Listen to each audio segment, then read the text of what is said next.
The law of rectilinear propagation of light basically states that light waves travel in straight lines. And when I first heard that, I thought, what does that mean? Because usually when light is drawn in a textbook or something, we see either this, circular patterns, or this, a wavy line. Well, first of all, this is a picture of light radiating out from a light source. Now, if we took a little slice out of this, a little cross section, turned it on its side and took a look at it, it would look like this. And these crests of the wave, where I have the x's, correspond to the lines of the circle. And these troughs, where I have the x's now, in the wave correspond to the empty spaces in the first picture. So how does it travel in straight lines? Well, what is meant by that is that the waves themselves will travel in a straight line. And this can be evidenced when we look at something like this, a little guy with a spotlight on him. And what does he do? He casts a shadow. And he casts a shadow because the light doesn't travel through him, obviously, but it also doesn't go around him and hit his back. It doesn't travel in a circular pattern to go around him and hit the back of him. That's the law of rectilinear propagation of light.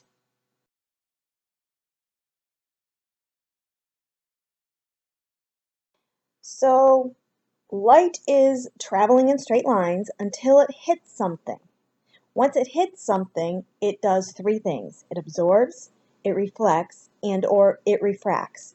Usually a combination, usually but not always, a combination of all three of these in varying degrees. When light reflects, well, we know what reflection is because we all have mirrors. So we know when reflection means when light hits a surface, it comes back at us. It bounces off, so to speak. Now there's two types of reflection, specular and diffuse. We're going to start out talking about specular reflection. Specular reflection happens when light hits a flat surface, a smooth surface.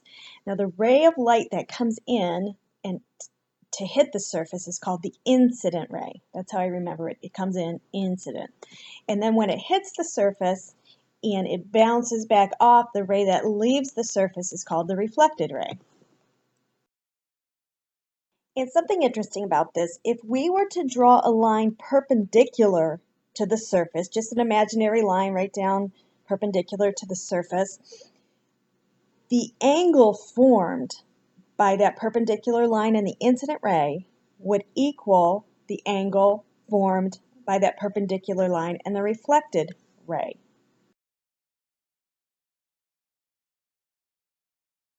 Now, when light is striking a surface that is not smooth, it's being reflected diffusely. So if you look around you, anything that you can see but you can't see your reflection in is reflecting light diffusely.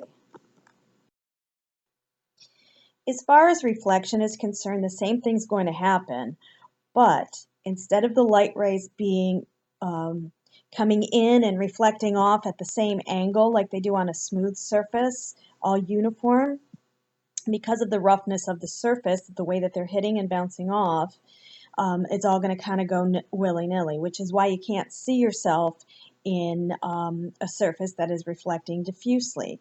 And let's say this was a magnification of the wall. This is what it would look like. That's why you can't see yourself in the wall, because the light rays, they are reflecting off, or you wouldn't be able to see the wall, but they aren't reflecting off uniformly. Second, besides reflecting, light may also be absorbed. Okay, so when we're seeing things, what we're actually seeing is the light that's reflecting off of those things. So when we see something in color, what we're actually seeing is that particular color light reflecting off of that object. When we see white light is a combination of all the lights. When we shine it through a prism, the prism will split it out so we can actually see all the spectrum of colors that are visible that to us split apart on the other side of the prism. So white light is a combination of all the colors.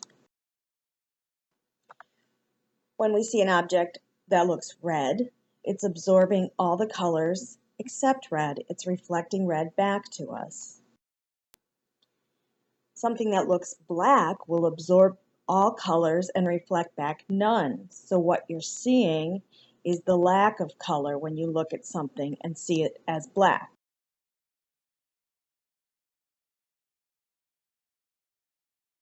And thirdly, when light refracts, when that light ray hits the surface and goes through it, what does that material or medium do to the light? And this tends to be the one that we're most concerned about with ophthalmics because it will explain what happens to the light when it goes through our eyeglass lens, for instance, or our contact lens, or our cornea or aqueous on the way to the retina. So what is refraction? Well, when light is traveling through something that's transparent, whether it be water, air, glass, plastic, and it hits another material, another substance that is also transparent, light will also go through that substance.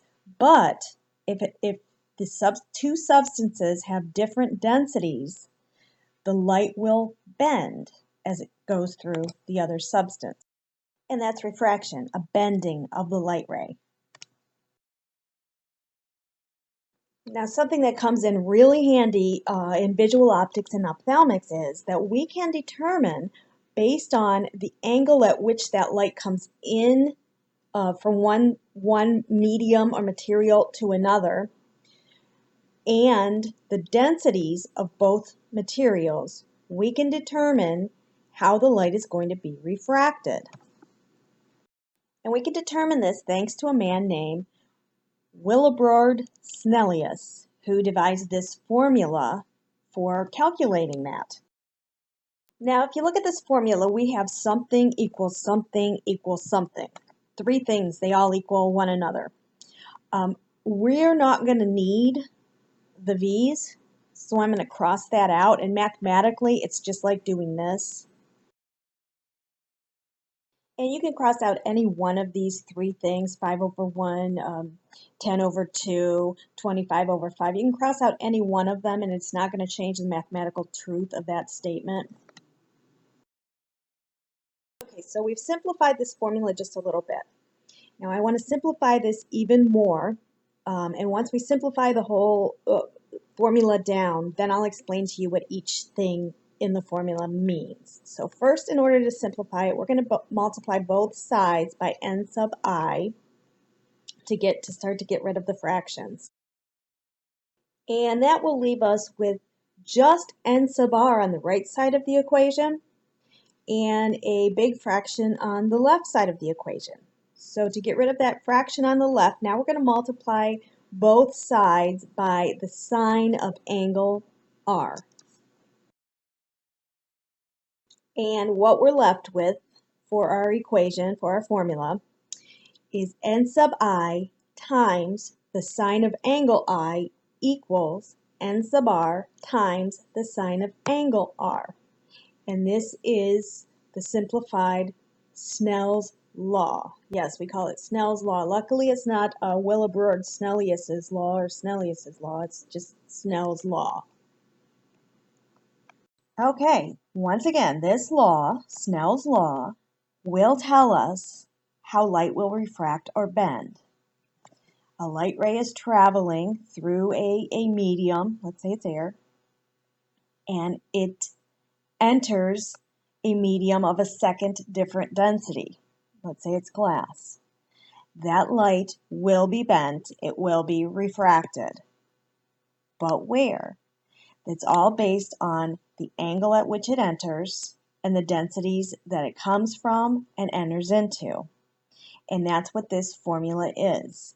Now in the next video, we're going to start breaking down this formula piece by piece and explaining what each thing is and what it means. Okay, so that's the end of this one, and hopefully you'll watch the second and learn a little bit more about Snell's Law. Thanks for watching.